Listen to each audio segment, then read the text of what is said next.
우리 함께 찬송가 176장 찬양 드리겠습니다. 176장입니다.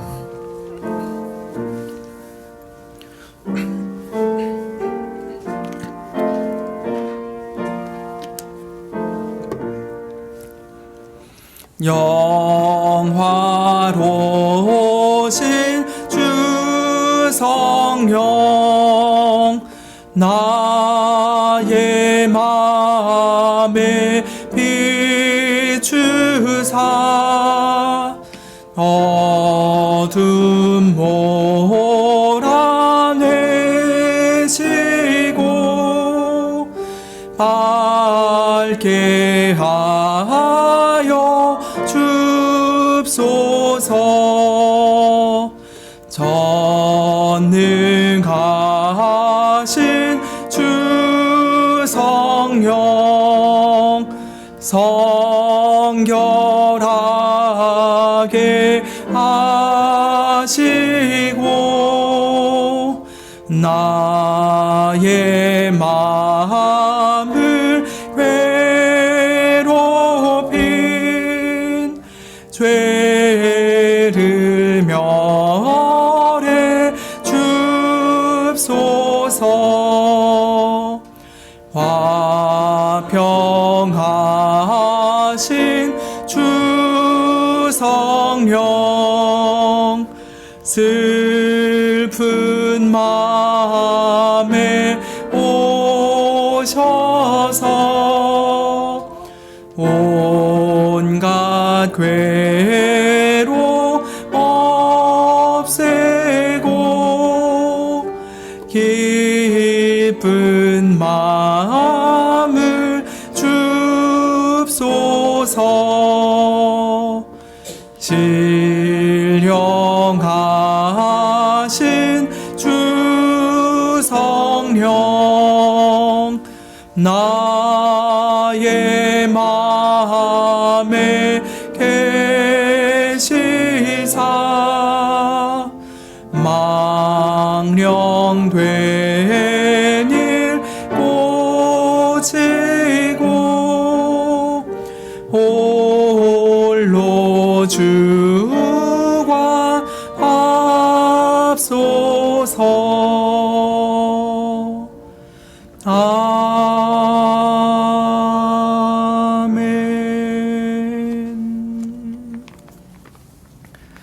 다 함께 묵도하심으로 수요일 저녁 기도회를 시작하겠습니다.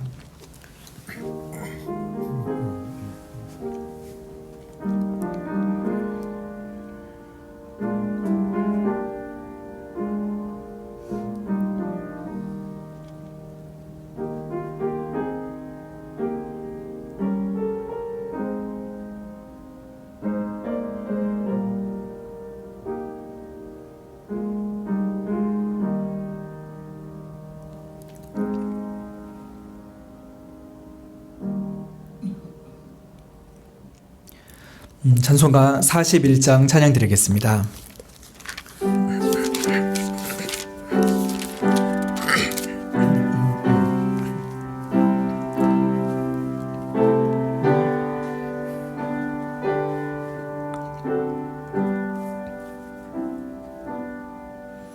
큰 영광 중에 계신 주 나 찬송합니다.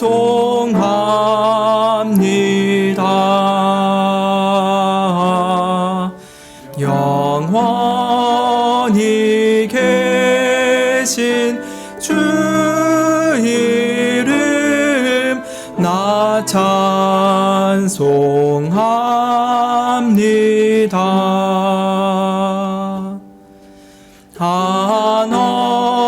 한없이 크신 능력을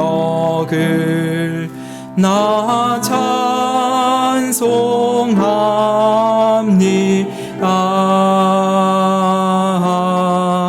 잠되고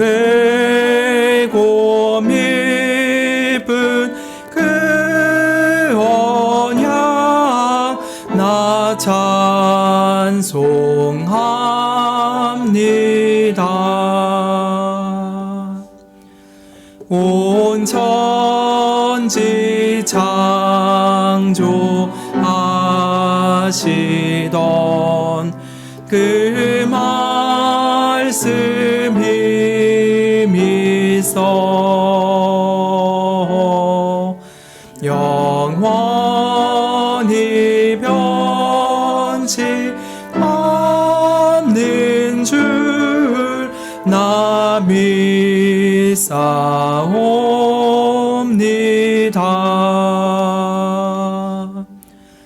그 온유하신 주 음성 날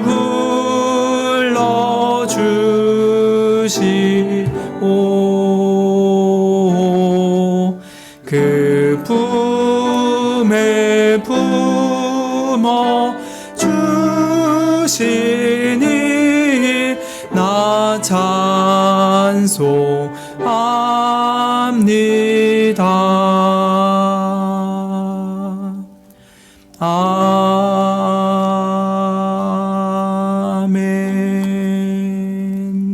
아멘. 196장 한 장 더 찬양드리겠습니다. 196장입니다.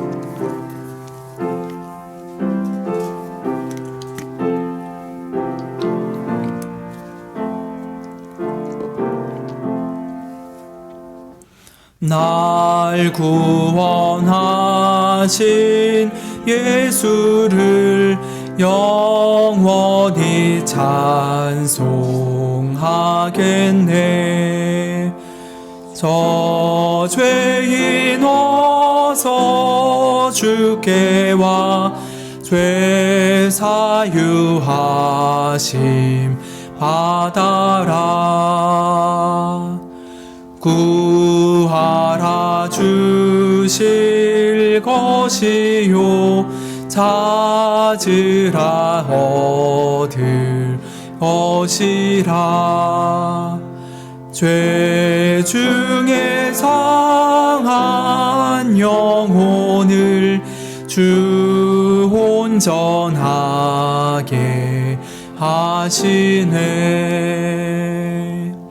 주 우리 죄를 인하여 피 흘려 죽으셨으니 주밖에 없는 사랑을 만 백성 알게 전하세. 주 예수 사랑 못 잊어 나 항상 눈물 흘리네. 이 세상 어디 가든지 내 주만 생각하도다. 목마른 자의 세매와 영생의 물을 마셔라. 내 주를 사랑한데도 늘 맘에 부족하도다.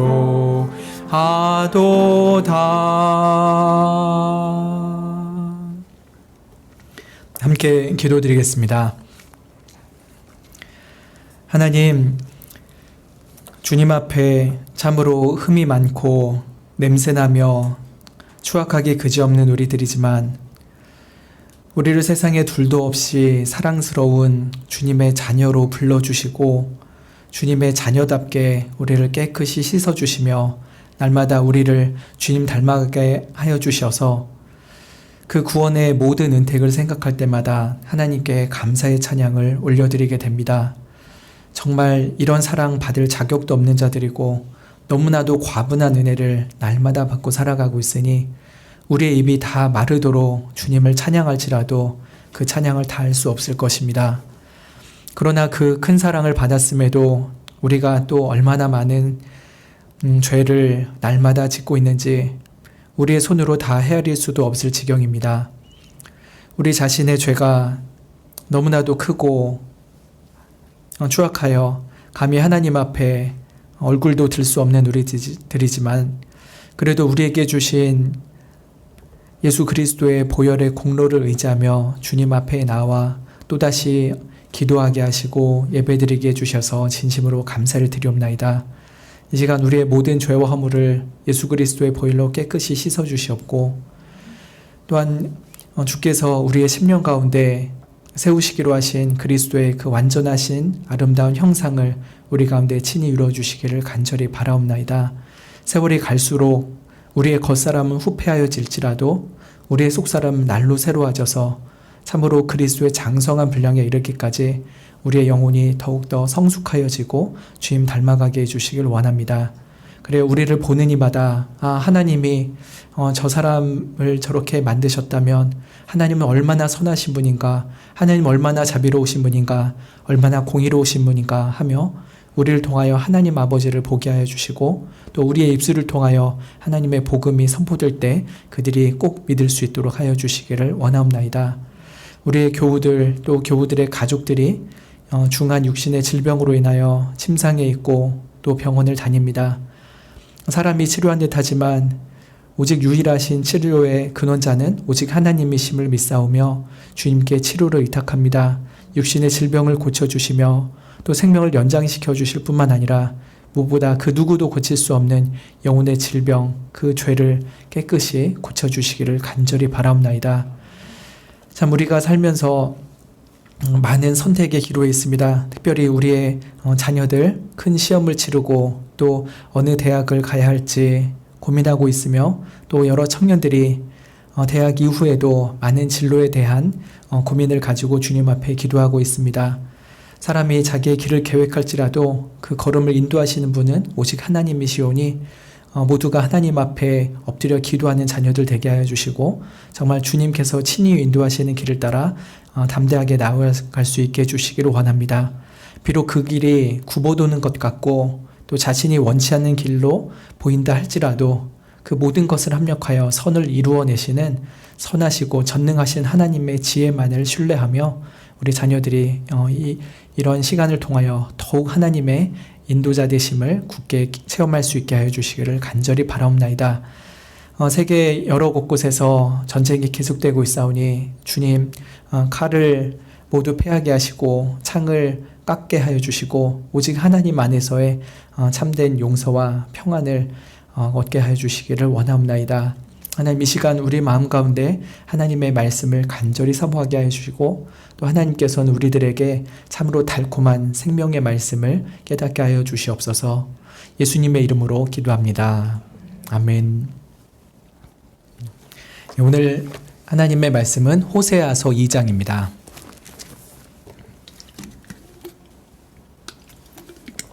구약성경 1256쪽쯤에 있습니다.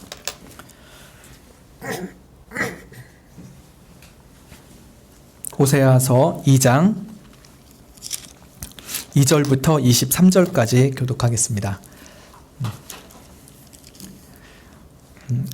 2장 2절부터 마지막 절입니다. 한 절씩 교독하시고 마지막 절 함께 읽겠습니다. 너희 어미와 쟁론하고 쟁론하라. 저는 내 아내가 아니요 나는 저의 남편이 아니라 저로 그 얼굴에서 음란을 제하게 하고 그 유방 사이에서 음행을 제하게 하라.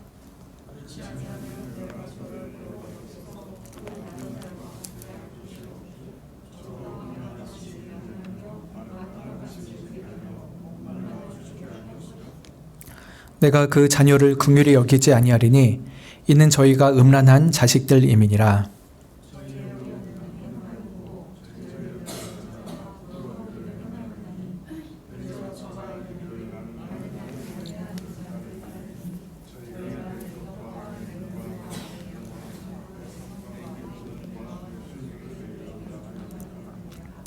그러므로 내가 가시로 그 길을 막으며 담을 쌓아 저로 그 길을 찾지 못하게 하리니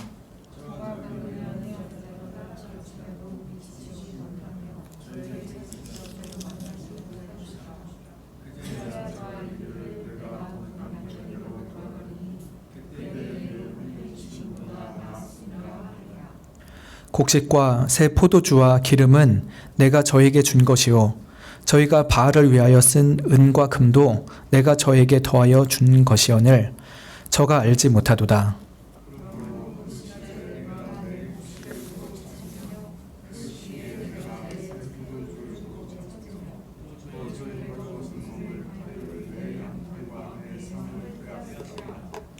이제 내가 그 수치를 그 연애하는 자의 눈앞에 드러내리니 저를 내 손에서 건져낼 사람이 없으리라.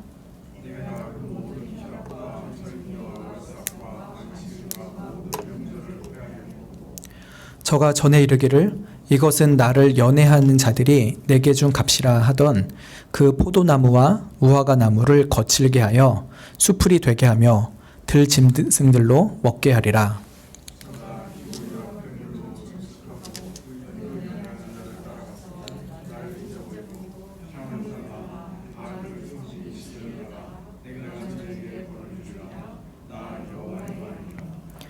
그러므로 내가 저를 계유하여 거친 들로 데리고 가서 말로 위로하고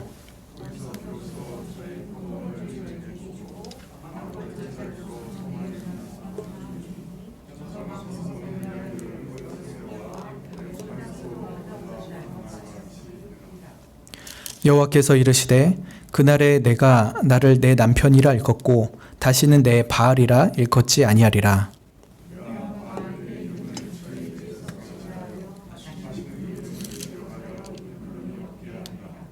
그날에는 내가 저희를 위하여 들짐승과 공중의 새와 땅의 곤충으로 더불어 언약을 세우며 또 이 땅에서 활과 칼을 꺾어 전쟁을 없이 하고 저희로 평안히 눕게 하리라.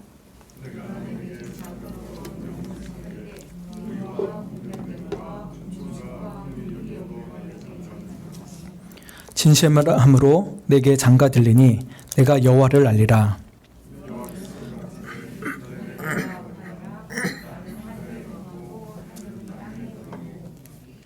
땅은 곡식과 포도주와 기름에 응하고 또 이것들은 이스라엘에 응하리라. 내가 나를 위하여 저를 이 땅에 심고 긍휼히 여김을 받지 못하였던 자를 긍휼히 여기며 내 백성 아니었던 자에게 향하여 이르기를 너는 내 백성이라 하리니 저희는 이르기를 주는 내 하나님이시라 하리라. 아멘. 설교를 준비하면서 이게 2주에 나눠서 해야 될 설교인데 한 주에 하게 되어서 참 큰일 났다 싶었습니다. 그래서 좀 전략적으로는 오늘 읽은 본문에서 전반부에 해당하는 부분은 좀 빨리 지나가고요. 더 핵심이 되는 후반부에 좀 더 시간을 할애해서 말씀을 나누면 될 것 같습니다. 호세아는 북이스라엘에서 사역했던 선지자이죠. 호세아가 사역하던 북이스라엘의 당시 왕은 여로보암 2세입니다. 여로보암 2세는 최고의 정치 군사력과 경제력을 자랑하던 북이스라엘의 황금기를 만들었던 자입니다. 그렇지만 이 북이스라엘은 초대 왕이었던 여로보암 1세부터 금송아지나 여러 우상을 섬겼고요. 지금 이 여로보암 2세 때에도 여전히 많은 우상들을 섬기고 있습니다. 특별히 아합 때부터 시작했던 바알 숭배가 굉장히 강하게 일어나고 있던 시기였습니다. 호세아는 이렇게 금송아지 우상, 바알 숭배 우상에 빠져있던 이 북이스라엘을 향해서 40년 정도를 사역을 했습니다. 북이스라엘 망하기 한 33년 전부터 사역을 했던 것으로 보입니다. 하나님께서는 1장에서 호세아를 부르셨습니다. 그러면서 매우 특이한 명령을 하십니다. 음란한 아내를 취하여 음란한 자식을 낳으라. 는 명령이죠. 참 이상한 명령이 아닐 수가 없습니다. 호세아는 경건한 총각이었던 것으로 보이는데 그런 명령을 하면은 호세아 입장에서 너무 충격적이겠죠. 우리 교회 어떤 청년한테 남자 청년한테 저기 가서 저 음란한 여자를 데려와서 결혼하고 음란한 자녀를 낳아라. 그러면은 정말 이상한 소리를 들었다고 할 거예요. 제가 만약에 그런 소리 했으면은 저는 당회에 잡혀갔을 겁니다. 하나님께서 그런 이상한 거를 호세아한테 명하신 이유는 무엇입니까? 그것은 음란한 북이스라엘 향한 하나님의 독특한 사랑을 계시하시기 위함이었습니다. 너무나도 음란한 금송아지와 바알에 빠져서 하나님을 저버리고 있는 이 음탕한 이 이스라엘을 하나님께서 그래도 사랑하시고 또 사랑하시고 영원히 사랑하시라는 걸 보여주기 위해서 이 호세아라는 총각에게 정말 이상한 명령을 하게 하신 것이죠. 그리고 호세아는 그 하나님의 말씀대로 순종을 합니다. 아마 창녀였던 것으로 보이고요. 직업적인 여성은 아니어도 몹시 그 사생활이 난잡한 여인 고멜이라는 여인을 데리고 결혼을 합니다. 그리고 아이를 낳게 됩니다. 새 아이를 낳는데요. 첫째 아들의 이름은 1장 4절에 있는 것처럼 이스르엘입니다. 이스르엘은 씨를 뿌린다, 나무 같은 걸 심는다 이런 뜻일 수도 있고요. 또 퍼뜨린다, 흩뜨린다 이런 뜻도 있습니다. 그래서 좋게 생각하면은 하나님께서 씨를 심으시고 파종하신다 이런 좋은 의미로 볼 수 있고요. 또 부정적으로 보자면은 하나님께서 흩으신다라는 심판의 의미로도 해석이 가능한 이중적인 이름입니다. 그렇게 아들을 낳고 얼마 후에는 둘째로 딸을 낳습니다. 딸의 이름은 1장 6절에 있는 것처럼 로루하마라고 이름을 짓게 하십니다. 히브리에서 로는 영어에서 노 혹은 낫 같은 부정을 하는 말입니다. 그래서 루하마가 아니다 이런 의미인데 긍휼히 여김을 받지 못하는 자다라고 하는 뜻입니다. 그 딸 이름이 김불행 이런. 그럼 동네 사람들이 첫째 아들 이름은 약간 긴가민가한데 둘째 딸을 이렇게 이름을 지으면은 이 호세아는 왜 딸에게 이렇게 불길한 이름을 짓지? 라는 생각을 하게 될 거죠. 그러나 하나님께서는 그 호세아 가정을 통하여서 이스라엘을 보게 하셨던 것이었죠. 이제 셋째로는 아들을 낳게 되는데 1장 8절 말씀처럼 로암미라고 이름을 하게 하십니다. 이것은 내 백성이 아니다라는 뜻입니다.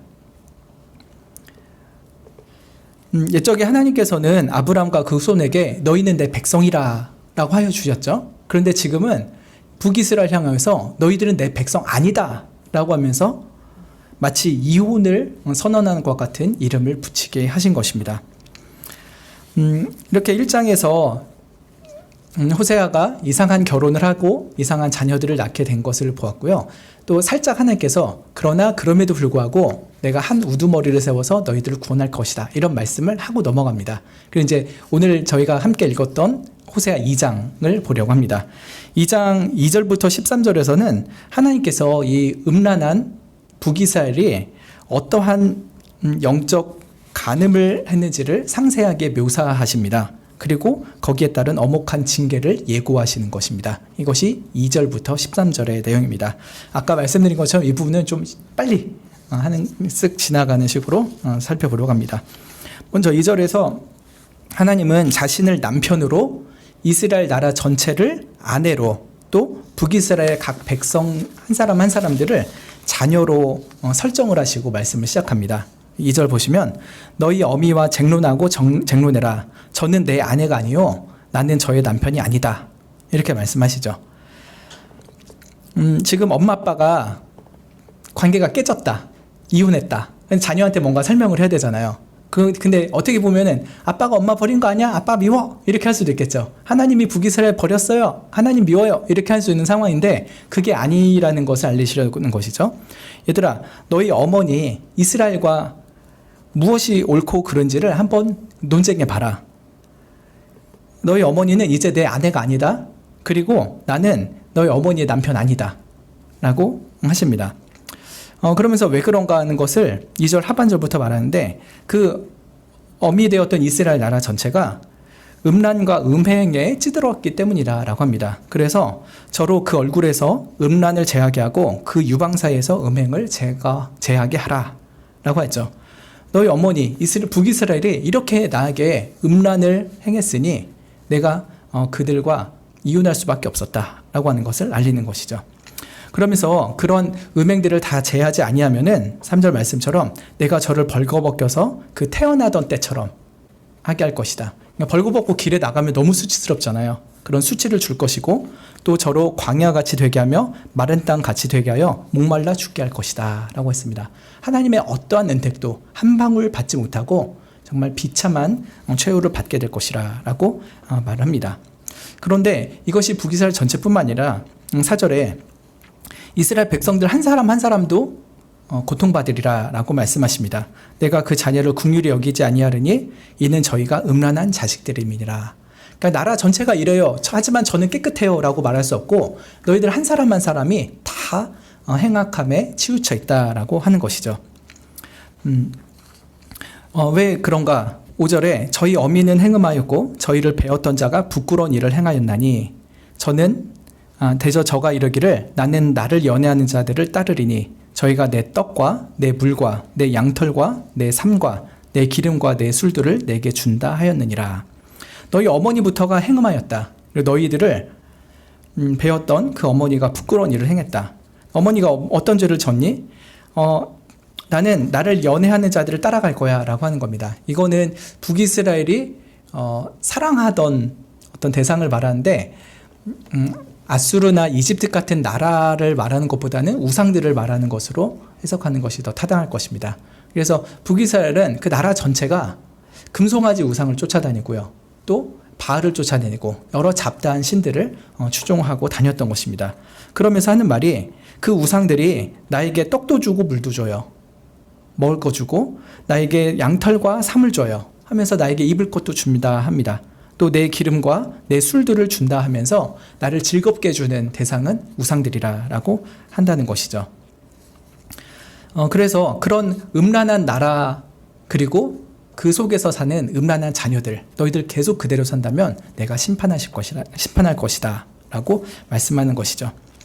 그 허삼관이라는 영화가 있었습니다.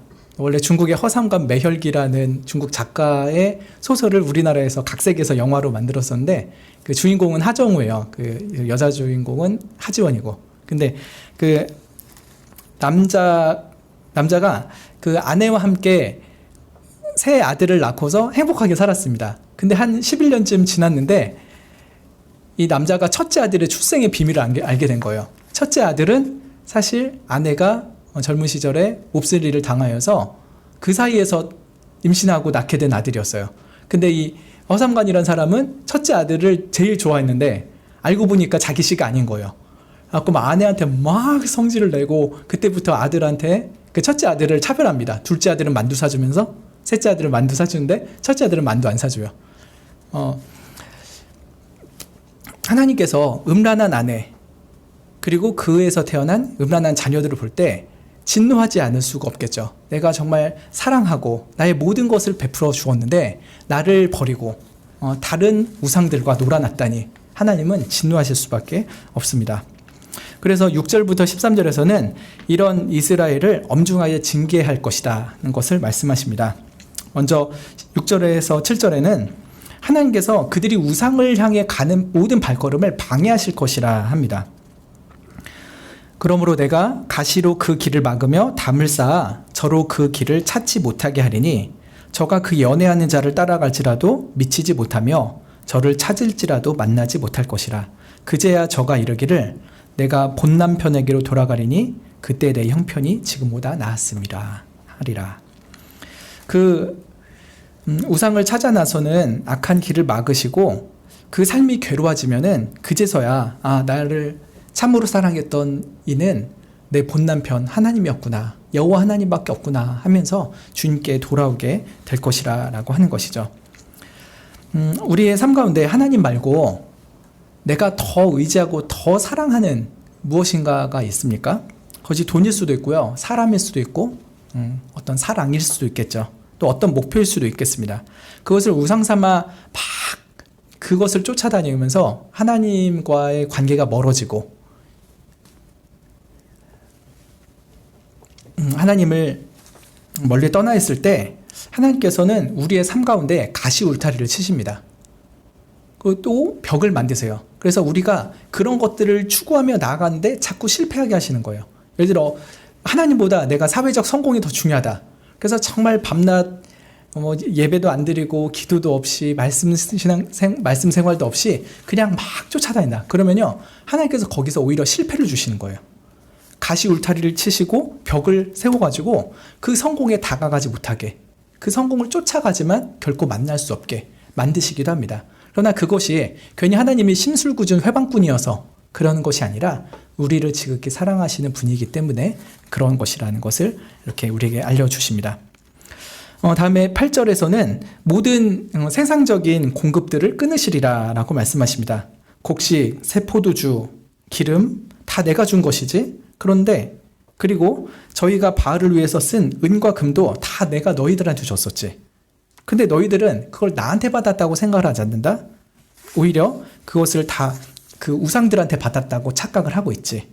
그래서 9절에 그 시절에 라고 하는 추수기인데, 그 추수기에 내가 내 곡식을 도로 찾고 그 시기에 즉 수확기에 내가 내 새 포도주를 도로 찾고 저희 벌거벗은 몸을 가리울 내 양털과 내 삶을 빼앗으리라 라고 합니다.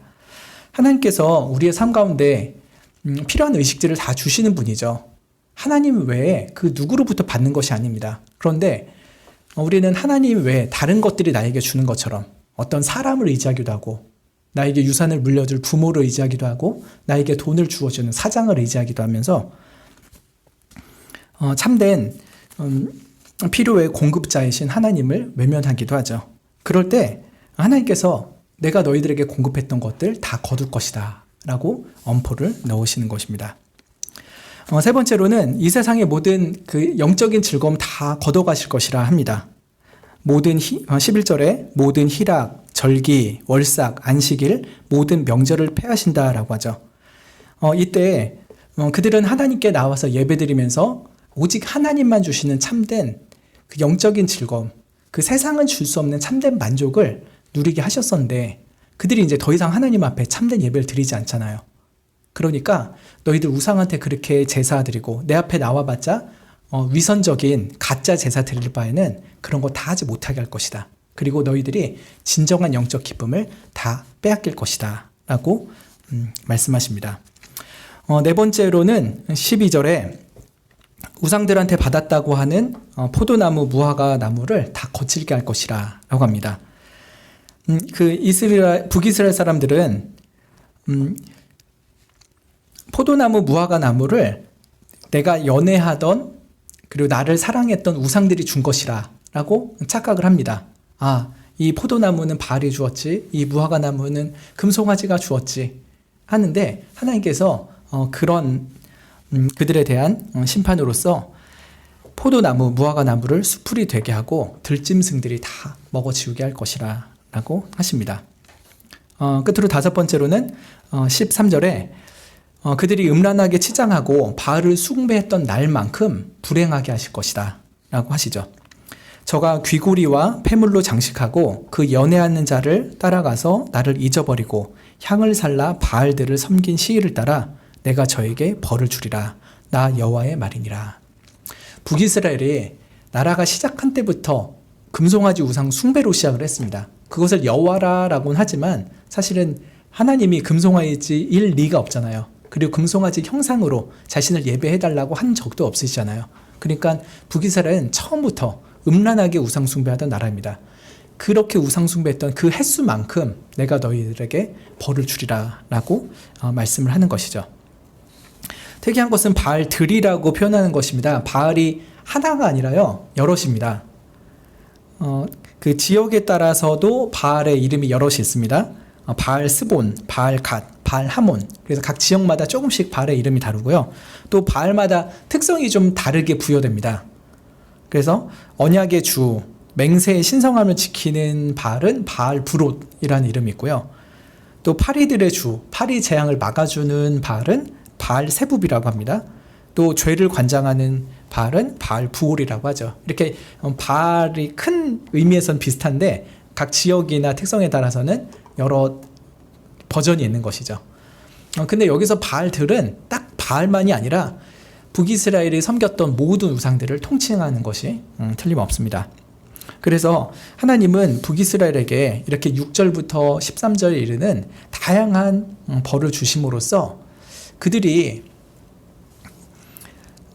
참 신랑이신 하나님을 떠나 행복을 찾아 우상을 만났지만 사실은 그 우상으로부터 어떤 행복도 얻지 못할 것이라는 것을 강하게 말씀을 하십니다. 우리 성도들은요, 노골적으로 우상을 숭배하진 않습니다. 그렇죠. 여러분, 그렇다면 이 자리에 와 있으실 리가 없죠. 우리는 분명히 마음으로는 하나님을 섬긴다, 그리고 하나님을 경외한다, 그리고 하나님이 나의 모든 선의 근원이시다라는 것을 믿습니다. 그러나 순간순간 우리는 하나님보다 더 다른 것이 우리의 삶 가운데 영향을 미치고 또 우리 자녀들의 삶을 좌우지하리라는 생각이 듭니다. 그래서 자녀들의 학벌이 나에게 우상이 되기도 하고요. 또 자녀들에게도 학벌을 우상으로 삼아야 될 것을 은근히 종용하기도 하죠. 또 돈이 나의 우상이 되기도 하고, 돈 때문에 하나님을 멀리하는 것도 어쩔 수 없노라 라고 하면서 타협을 합니다. 노골적인 우상숭배는 안 하지만 우리는 교묘하고 은근한 우상숭배를 많이 합니다. 그러니까 우리 스스로도 착각하기 쉬워요. 하나님, 이 정도면 괜찮은 거 아닙니까? 하지만 정말 우리가 온 마음과 뜻과 힘을 다해서 오직 하나님을 사랑하고 하나님만을 의지하는지를 날마다 돌아보지 않을 수가 없습니다. 하나님은 정말 우상 숭배하는 것을 가장 싫어하십니다. 왜냐하면 우리를 너무 사랑하시기 때문이죠. 나는 너만 바라보고 있는데 왜 너는 딴 데를 보고 있니? 나는 너만 사랑하는데 왜 너는 다른 것을 사랑하니? 하면서 질투의 눈으로 우리를 보실 때가 있습니다. 그래서 우리는 하나님의 질투심을 자극하지 않고, 하나님, 저 역시 하나님만을 사랑하기를 원합니다 하는 마음으로 주께 가야 되는 것이죠. 이제 14절부터 23절에서는요, 그러한 북이스라엘에 대한 무서운 징계 후에 하나님께서 회복을 베풀어 주실 것을 약속해 주십니다. 그런데 되게 특이한 전한 말이 있죠. 14절을 보시면, 그러므로 내가 저를 계유하여 거친 들로 데리고 가서 말로 위로하리라 라고 합니다. 근데 이 그러므로라는 말은요, 지금 되게 특이해요. 왜냐하면 13절까지 문맥을 보면은 그럼에도 불구하고 내가 너희들을 회복시켜 주실 것이다 라는 식의 말을 써야 될 것 같은데, 그럼에도 불구하고가 아니라 지금 뭐예요? 그러므로예요. 이건 무슨 말입니까? 그러므로라는 말은 앞에 일이 먼저 일어나고 그리고 뒤에 일이 어떤 의도적인 결과로 이루어질 거야 라고 하는 것을 말하는 거잖아요. 그렇다면 마치 이런 것처럼 하나님께서 말씀하시는 것입니다. 나는 너에게 아주 쓴 약을 먹일 거야. 그게 앞에 13절까지의 이야기죠. 그러므로 너는 불치병에서 낫게 될 거야 라고 하는 것을 말하는 것입니다. 쓴 약을 먹는 것은 이스라엘이 회복되기 위해서 반드시 이루어져야 될 일이고요. 그 쓴 약을 먹는 선한 결과로 말미암아 이스라엘은 그 우상숭배의 불치병에서 치유되게 될 것입니다. 그래서 앞에 많은 징계를 말했는데, 그럼에도 불구하고 너희들이 나을 것이 아니라 이런 징계를 받아야만 너희들이 치유를 받게 될 거야 라고 말씀을 하는 것이죠. 매우 쓴 약을 먹어야만 우리가 고침을 받을 수 있다면은 하나님께서는 우리에게 쓴 약을 먹이실 것입니다. 그래야만 우리가 나으니까. 그래서 하나님은 앞에서 이런 징계를 할 거야, 이런 쓴 약을 먹을 거야, 그러므로 너희가 낫게 될 거야 라고 말씀을 이어가는 것입니다. 하나님께서 내가 저희를 계유하겠다라고 말씀하십니다. 계유한다는 건 좀 낯선 표현인데 부드럽게 타이른다, 이런 의미입니다. 북이스라엘을 부드럽게 타이를 것이라 라고 합니다. 그런데 그 타이름이 너무 부드럽지만은 않을 것입니다. 그들을 거친 들로 데려갈 것이기 때문이죠. 이 거친 들은 광야를 의미합니다. 장차 아수르의 포로로 잡혀가게 될 것을 의미하기도 합니다. 그런데 왜 하필 광야인가? 광야는 이스라엘에게 이중적인 역사 경험을 주는 것이죠. 출애굽 후에 광야에서 40년 동안 이들이 살았었잖아요. 그 광야가 한편으로는 이스라엘에게 끊임없는 불신앙과 불순종으로 인해서 하나님 앞에 고통받고 징계받던 장소였습니다. 고통스러운 장소예요, 한편으로는. 그러나 또 다른 한편으로는 그들이 시내산에서 하나님과 사랑의 언약을 맺었고요. 이후로도 하나님의 신실한 사랑과 자비로 인해서 특별한 도우심과 인도하심과 구원하심을 체험하던 장소이기도 합니다. 그래서 광야는 한편으로는 고통의 장소이지만 한편으로는 은혜의 장소이죠. 하나님께서 그런 광야로 이 북이스라엘을 데려가겠다라고 말씀하십니다. 아수르로 잡아가서 쓰디쓴 고통을 당하기도 하지만요, 그 속에서 하나님과의 첫사랑의 언약을 기억하면서 우리가 하나님께로 돌아가야만 행복하구나, 하나님만이 나를 참으로 사랑하시고 나에게 진정한 복이시구나 하는 것을 깨닫게 하실 곳이 바로 광야인 것입니다. 하나님께서는 북이스라엘을 그런 광야로 데려가실 것입니다. 그리고 거기서 말로 위로할 것이라 라고 하죠. 이거는 좀 번역으로 인해서 언약신학적인 의미를 퇴색시킨 좀 안타까운 번역입니다. 원어로는 그녀의 마음에 말할 것이라 라고 하는 것입니다. 북이스라엘의 마음에 말할 것이다 라고 하는 것인데요, 마음에 말한다, 이게 매우 중요합니다. 훗날 예레미야 입을 통해서 하나님이 이스라엘 백성의 마음에 말한다는 것이 어떤 의미인지를 더 명확히 보여주셨습니다. 이것은 새 언약을 통해서 알려주신데요, 예레미야 31장 31절부터 새 언약에 대한 말씀인데요, 여기서 하나님이 하나님의 말씀을 이스라엘의 마음에 주시겠다, 마음에 새기겠다라고 하는 말씀을 주십니다. 제가 읽어보겠습니다. 나 여호와가 말하노라, 보라 날이 이르리니 내가 이스라엘 집과 유다 집에 새 언약을 세울 것이다. 나 여호와가 말하노라, 이 언약은 내가 그들의 열조의 손을 잡고 애굽 땅에서 인도하여 내던 날에 세운 것과 같지 아니할 것이다. 내가 그들의 남편이 되었어도 그들은 내 언약을 파하였음이니라. 나 여호와가 말하노라, 그러나 그날 후에 내가 이스라엘 집에 세울 언약은 이러하니 곧 내가 나의 법을 그들의 속에 두며 그 마음에 기록하여 나는 그들의 하나님이 되고 그들은 내 백성이 될 것이라 했습니다. 옛 언약과 새 언약을 대조하는 거예요. 옛 언약은 애굽 땅에서 인도하여 내고 시내산 언약에서 주었던 것 같은데 그들의 마음에 깊이 새겨지진 않았습니다. 그러나 새 언약은 하나님께서 그들의 마음에 말씀하시고 그들의 마음에 기록할 것이라 하여서 그들이 정말 하나님 앞에 참 믿음으로 서게 될 것을 알리시는 것이죠. 그래서 나는 그들의 하나님이 되고 그들은 내 백성이 될 것이라 라고 하는 언약이 온전히 성취되는 것은 이 새 언약 가운데서 이루어질 것입니다. 그래서 내가 그들을 광야로 데려가서 그녀의 마음에 말할 것이다 라고 하는 것은 장차 새 언약의 은혜를 베풀 것이다 라는 것을 함축적으로 말하고 있는 것입니다. 그리고 이제 하나님께서 회복시키는 또 다른 방식은 15절에 있는 것처럼 거칠게 수풀로 만들었던 그들의 포도원을 돌려주신다라고 하는 것입니다. 먼저 앞에서처럼 하나님과의 관계를 회복시킨 후에 풍요로운 삶을 회복시켜 주실 것이라 말씀하는 것이죠. 그리고 15절 하반절에는 구원의 소망을 주실 것을 말씀하십니다. 악을 골짜기로 소망의 문을 삼아 주리니 저가 거기서 응답하기를 어렸을 때와 애굽 땅에서 올라오던 날과 같게 하리라 하시죠. 악을 골짜기는 괴로움의 골짜기라는 뜻입니다. 옛날에 이스라엘 백성들이 가나안 정복 전쟁을 했던 초기에 아간이라는 사람이 탐욕의 죄를 부렸었죠. 그때 그 아간과 그의 가족들이 돌 맞아 죽은 장소가 아골 골짜기입니다. 그러니까 이 아골 골짜기는 하나님께 죄를 범하고 심판받은 장소를 상징하는 이름이죠.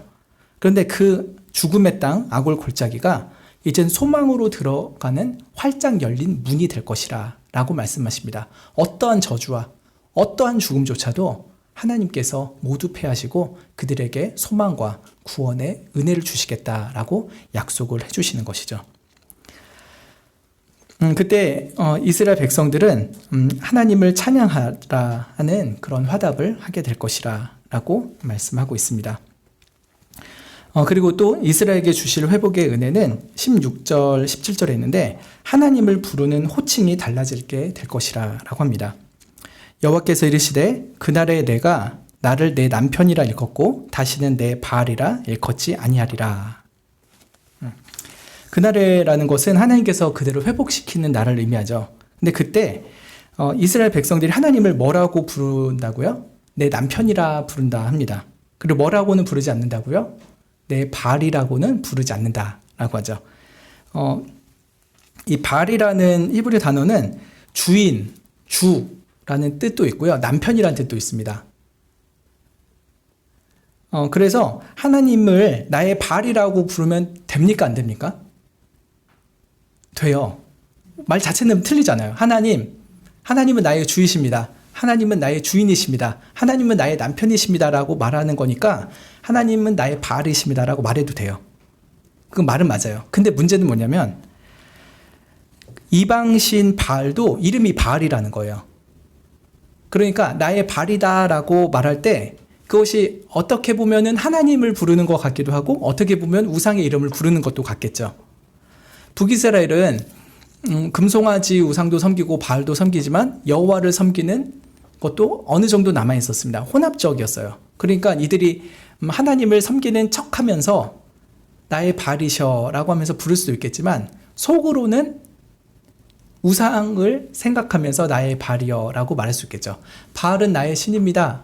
바알은 나의 주입니다. 라고 말할 때 그 바알이 여호와 하나님을 말하는지 우상 바알을 말하는지 헷갈릴 수 있는 상황인 것입니다. 어떤 여자의 남편이 이름이 영철이라고 해봐요. 근데 공교롭게도 그가 불륜을 저지르면서 만난 남자 이름도 영철이라고 합시다. 핸드폰에다가 사랑하는 영철씨라고 전화번호를 저장해놔요. 그럼 이게 그것만 봐서는 이름만 봐서는 전화번호 안 보고 이름만 보면은 이게 남편 영철인지 내연남 영철인지 헷갈리죠. 마치 그런 것 같이 그 북이스라엘 백성들은 나의 발이셔라고 할 때 어떻게 보면 하나님을 부르는 것 같지만 속으로는 우상 바알을 더 부르는 것이 많았던 것입니다. 그래서 하나님께서 이렇게 헷갈리고 교묘한 말을 하게 하지 않는다는 것이에요. 오히려 하나님을 내 남편이다 라고 부르고 하나님을 내 발이라고는 안 부르게 하겠다라고 하십니다. 내 남편이라고 할 때 히브리어는 그 이슈이거든요. 그 이슈는 그 남자라는 말도 되고 남편이라는 말도 돼요. 그래서 하나님 나의 이슈여 이렇게 말하게 하지 하나님 나의 발이여 이렇게 애매하고 교묘한 우상숭배의 가능성 있는 언어는 쓰지 않게 하실 것이라고 하는 것입니다. 그래서 하나님을 향한 온전하고 순수한 사랑으로 하나님만 부르게 하시고 교묘하고 혼탁한 마음으로 바알 우상을 부른 일을 일절 없게 하시겠다라고 말씀하는 것이죠. 17절에서 이어서 보면 내가 바알들의 이름을 저의 입에서 제하여 다시는 그 이름을 기억하여 일컬음이 없게 하리라 라고 하십니다. 아까 말씀드린 것처럼 바알의 이름이 여럿이잖아요. 어떤 바알이든지 간에요. 그 바알들의 이름을 북이스라엘 백성들의 입에서 제하고 다시는 그 이름을 기억하지도 않게 하리라 라고 말씀을 하는 것입니다. 순전한 예배를 통해서 참 사랑이신 하나님의 달콤한 사랑을 누리게 될 때는 쓴맛을 주던 헛된 우상에 대한 기억을 지우게 되겠죠. 하나님이 옛 애인 바알들의 이름을 그 입에서 다 제거하시고 이제는 기억조차 안 나게 하실 것입니다. 오히려 하나님의 이름만 불러도 마음이 설레이고 요새 말로 심쿵하게 하는 그런 은혜를 주실 것입니다. 또 다른 회복의 은혜는 18절에 있는데 피조물과의 평화를 회복시켜 주실 것이라 합니다. 그날에는 내가 저희를 위하여 들짐승과 공중의 새와 땅의 곤충들로 더불어 언약을 세우며 라고 하시죠. 아담의 타락 직후처럼 북이스라엘이 범죄했을 때 들짐승들도 새들도 곤충들도 이스라엘에게 오히려 해악을 끼칩니다. 그렇지만 하나님께서 이스라엘을 회복시키시는 그날에는 모든 피조물들에게도 언약을 세우셔서 첫 창조의 질서대로 모든 사람에게 유익한 존재들로 행하게 하실 것입니다.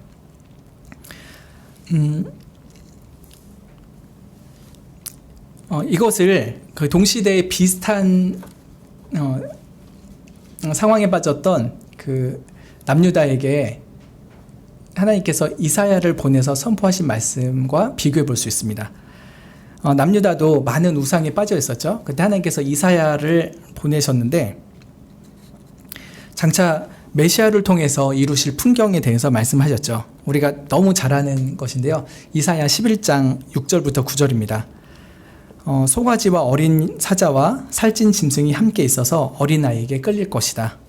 젖먹이는 아이가 독사의 구멍에서 장난하며 젖된 어린아이가 독사의 굴에 손을 넣을 것이다. 나의 거룩한 산 모든 곳에서도 해함도 없고 상함도 없을 것이니 이는 물이 바다를 덮은 같이 여호와 아는 지식이 세상에 충만할 것임이라 했습니다. 이전에는 사람들을 찢어 죽이고 물어뜯던 그런 흉악한 짐승들조차도 오히려 어린아이와 함께 더불어 살 만큼 그 모든 해악을 제하시고 모든 피조물이 하나님의 백성과 더불어 평화로운 삶을 살게 할 것이다. 그런 예언을 주셨죠. 남유다에서는 이사야를 통해서 그런 말씀을 주시고 북이스라엘에서는 이 호세아를 통해서 비슷한 말씀을 주신 것입니다. 그리고 피조물뿐만 아니라 사람들과의 관계도 회복시킬 것을 18절 하반절에서 말씀하시죠.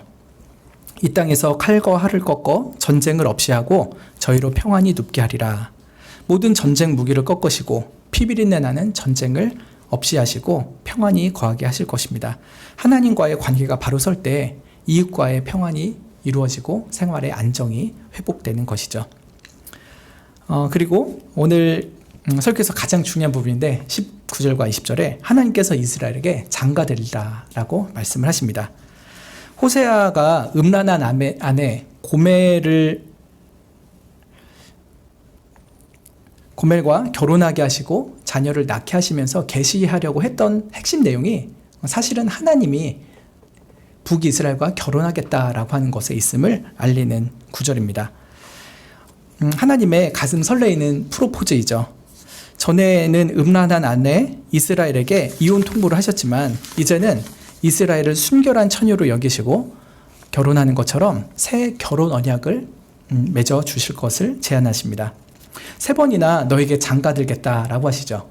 19절 앞에서 보면은 내가 내게 장가될 것이다. 그리고 19절 끝에 보면은 내게 장가될 것이다 하고요. 또 20절에도 진실함으로 내게 장가될 것이다 라고 합니다. 3번이나 나 너한테 장가갈 거야 라고 말씀하죠. 혹시 여러분은 프로포즈 하시거나 받아보셨습니까? 네, 저는 해봤어요. 너무 간지러워가지고 말도 못하겠는데 생각해보면 어떻게 이렇게 했나 모르겠어요. 그때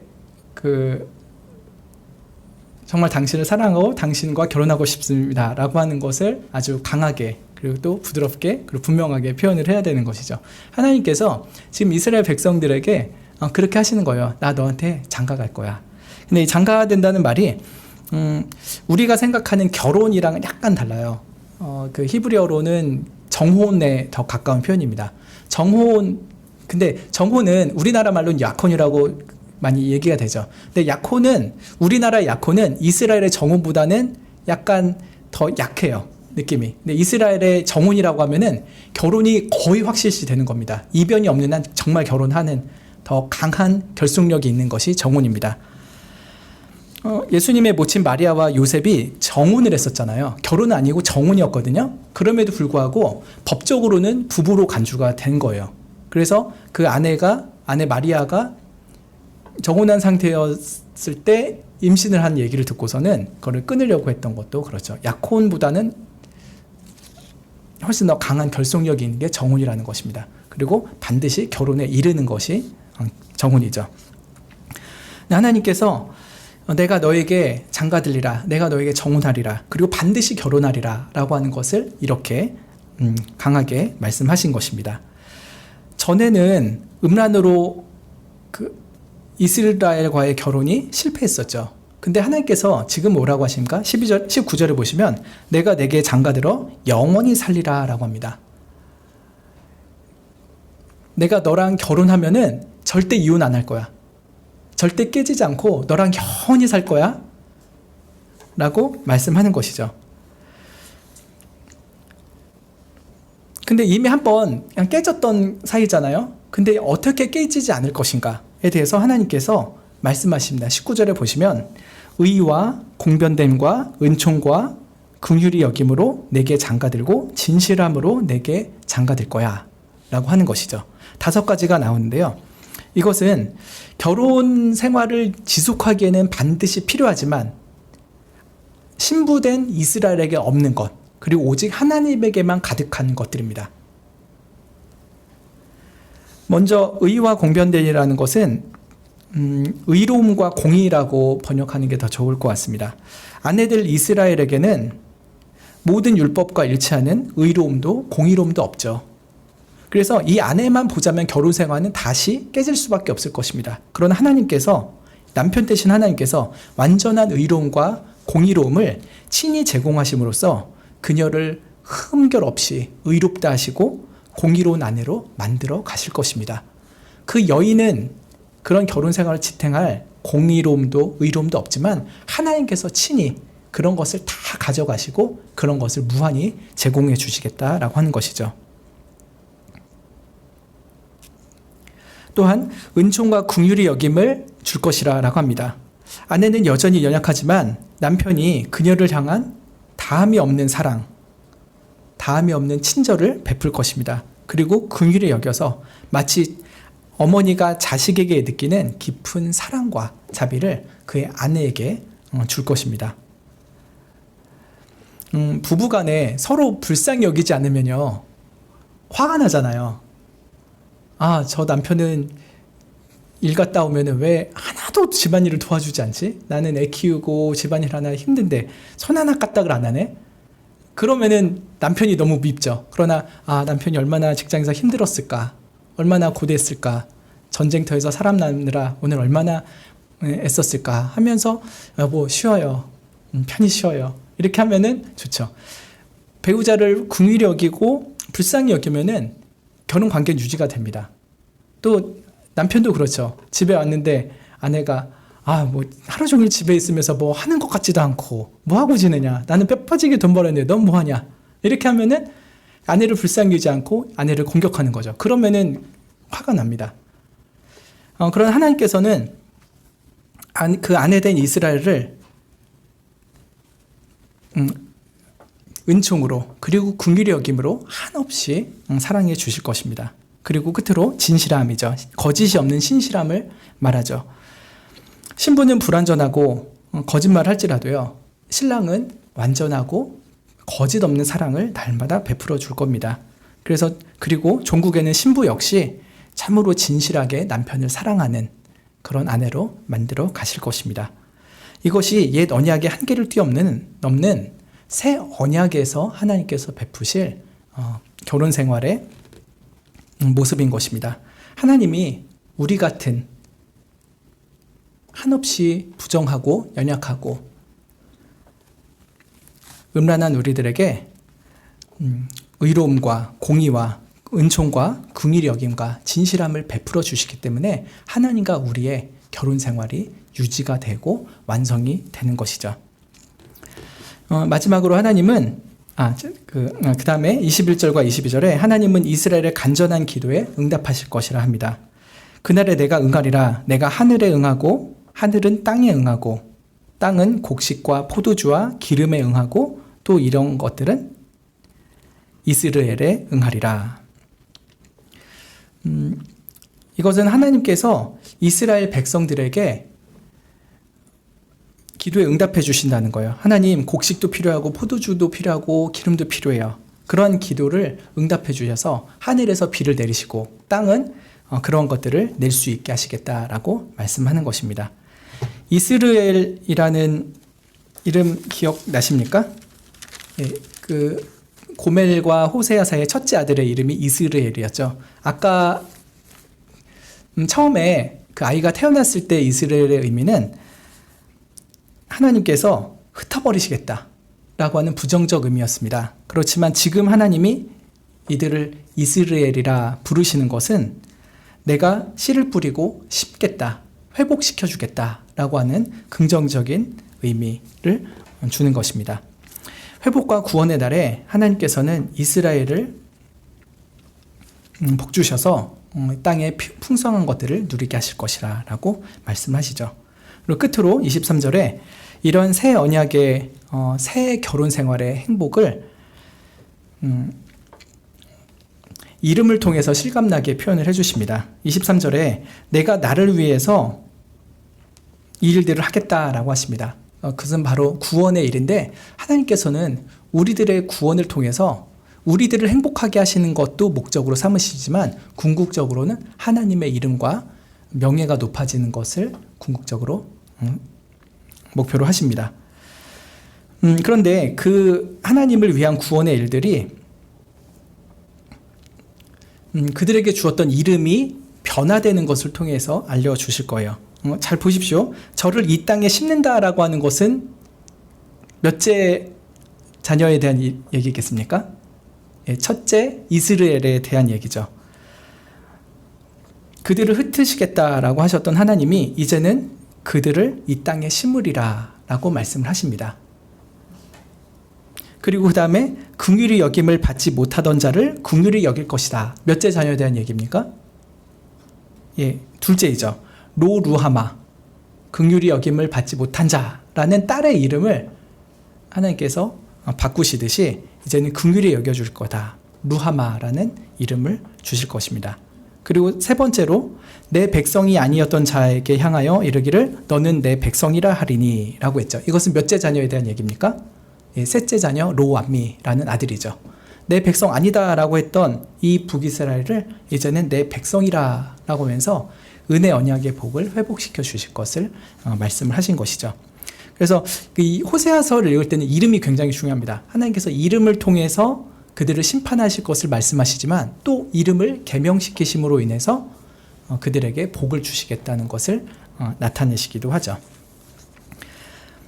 그제서야 그 은혜를 입은 이스라엘은 주는 내 하나님이십니다 라고 하면서 신앙을 고백하게 되고 하나님을 향한 사랑을 고백하게 될 것이라 합니다. 여러분, 이 예언은 역사적으로 어떻게 성취가 되었을까요? 이 호세아서의 예언이 역사에서 정말 이루어졌을까요? 그냥 하나님께서 듣기 좋은 얘기만 하고 실현이 안 된 것일까요? 역사 속에서는 이렇게 이루어집니다. 먼저 구약에서는 북이스라엘의 10지파 중에 전부가 아수르의 포로로 잡혀가지만요, 일부가 가나안 땅으로 돌아오는 은혜를 입습니다. 하나님께서 그들을 흩으시지만 다시 모으시고 가나안 땅 가운데 심으시는 일을 주시기도 하죠.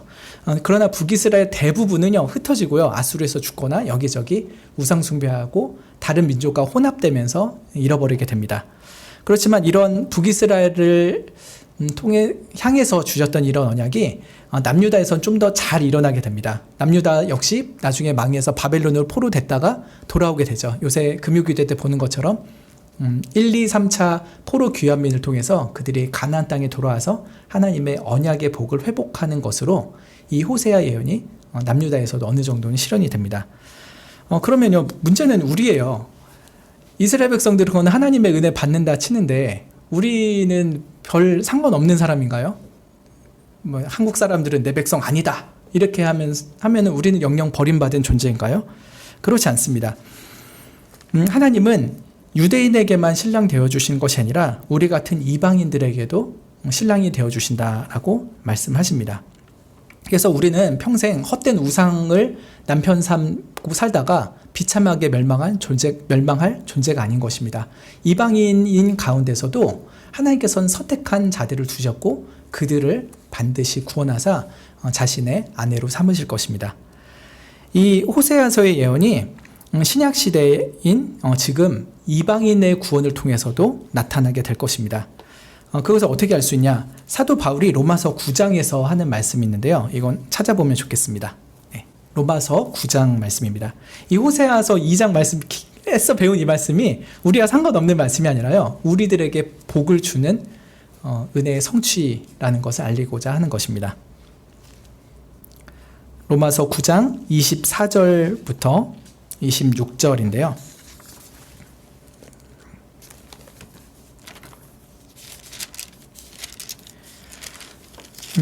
9장 24절 약간 앞에서는요, 하나님께서 하나님의 구원하시는 은혜에 영광을 나타낼 긍휼의 그릇으로 예정된 자가 있다는 것을 말씀하십니다.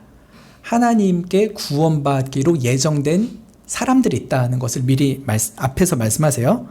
그러면서 이어지는 게 24절에 이 그릇은 우리니라고 합니다. 하나님의 구원받을 긍휼의 그릇이 우리라는 거예요. 근데 우리는 누구냐 했을 때 곧 유대인 중에서뿐만 아니라 이방인 중에서도 부르신 자니라 라고 합니다. 하나님의 구원의 은혜를 받고 하나님의 영광이 담길 그 긍휼의 그릇에는 우리 같은 이방인들도 속해 있다라고 하는 것이죠. 그러면서 호세아 말씀이 인용됩니다. 25절 보시면 호세아 그래도 이르기를 내가 내 백성 아닌 자를 내 백성이라 사랑치 아니한 자를 사랑한 자라 부르리라. 너희는 내 백성이 아니라 한 그곳에서 저희가 살아계신 하나님의 아들이라 부름을 얻으리라 함과 같으니라. 이것은 호세아서 2장 23절 우리가 봤던 본문이기도 하고요. 또 호세아서 1장 10절의 말씀이기도 합니다. 이 호세아서를 통해서 하나님은 북이스라엘을 회복시켜 주겠다라고 하는 말씀만 한 것 같아 보이지만요. 이 사도 바울을 통해서 보면은 그것이 유대인들 뿐만 아니라 이방인 가운데서도 선택하신 자들에게 응하는 거구나. 이방인을 위한 구원의 말씀으로도 성취되는구나 라는 것을 알 수가 있습니다. 이방인들은 하나님의 백성 아니었잖아요. 우리는 하나님의 백성 아니었잖아요. 근데 우리 같은 자들을 하나님께서 내 백성이다 라고 불러주실 것을 일찍이 호세아를 통해서 예언하셨고 이 신약시대에서 이루어지고 있는 것입니다. 그래서 우리는 하나님께 흩음받은 존재가 아니라 하나님께서 씨를 심으시고 세우시는 백성입니다. 하나님께 긍휼을 받지 못한 자들이 아니라요. 하나님께 긍휼을 받은 자입니다. 하나님께 너희는 내 백성 아니야 라고 내침을 받은 자가 아니라 어서 오너라 너희들은 내 사랑하는 백성이다 라고 하면서 부름을 받은 자들이죠. 하나님께서 유대인과 이방인들 중에서 선택하신 자녀들을 구원하기 위해서 새 언약의 중보자로 예수 그리스도를 보내주셨습니다. 이 예수님은 어린 양이시고 또 우리들의 신랑이시기도 합니다. 예수님께서 우리들에게 장가 되신다고 해요. 우리는 의가 없고 불의하고 신실하지 못한 자이죠. 그러나 예수님이 우리에게 장가 되실 때 의와 공의와 은총과 긍휼력임과 진실함으로 장가 되십니다. 십자가에서 하나님과 우리 사이에 그리고 예수 그리스도와 우리 사이에 필요한 결혼 생활에 필요한 모든 것들을 친히 다 주신다는 것을 명백히 보여주셨습니다. 십자가에서 의와 공의를 그 십자가에서 은총과 긍휼히 여기심과 신실하심을 완전히 보여주신 것이죠. 그래서 장차 오실 예수 그리스도께서 십자가에서 죽임 당하신 어린 양이지만 우리들에게 완전히 사랑스러운 신랑으로서 나타나게 될 것입니다. 그리고 우리를 빛나고 깨끗한 세마포를 입은 신부로 만들어 가신 것입니다. 이 시간 세상의 모든 우상을 남편처럼 찾아다니는 그런 길들을 멈추면 좋겠습니다. 하나님께서 가시 울타리를 치셔서라도 벽을 세우셔서라도 우리로 하여금 우상을 찾는 모든 것을 멈추게 하시는 은혜가 있으면 좋겠습니다. 또한 오직 하나님 안에서만 참된 은혜와 평안과 만족이 있다는 것을 믿으면서 우리의 참 신랑이신 예수 그리스도를 붙잡고 그 예수 그리스도를 보내신 하나님의 사랑 가운데 거하는 우리가 되면 좋겠습니다. 여러분 밖에서 엄한 데서 비참한 인생 사지 마시고 참 신랑 되신 예수님 안에서 정말 사랑받고 사랑받는 행복한 신부로 사시길 바랍니다.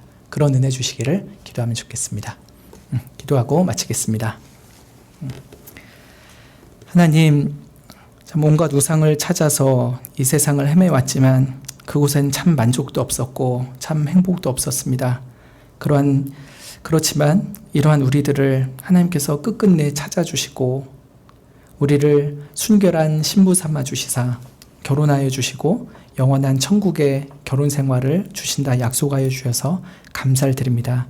이제 다른 곳에 한눈 팔지 않게 하시고 오직 참된 신랑 되신 예수 그리스도만을 바라보며 영원한 천국에서 복된 삶을 살게 하여 주시옵소서. 예수님의 이름으로 기도드립니다. 아멘. 하늘에 계신 우리 아버지여, 이름이 거룩히 여김을 받으시오며 나라의 임하옵시며 뜻이 하늘에서 이룬 것 같이 땅에서도 이루어지이다. 오늘날 우리에게 일용할 양식을 주옵시고 우리가 우리에게 죄 지은 자를 사하여 준 것 같이 우리 죄를 사하여 주옵시고 우리를 시험에 들게 하지 마옵시고 다만 악에서 구하옵소서. 대개 나라와 권세와 영광이 아버지께 영원히 있사옵나이다. 아멘.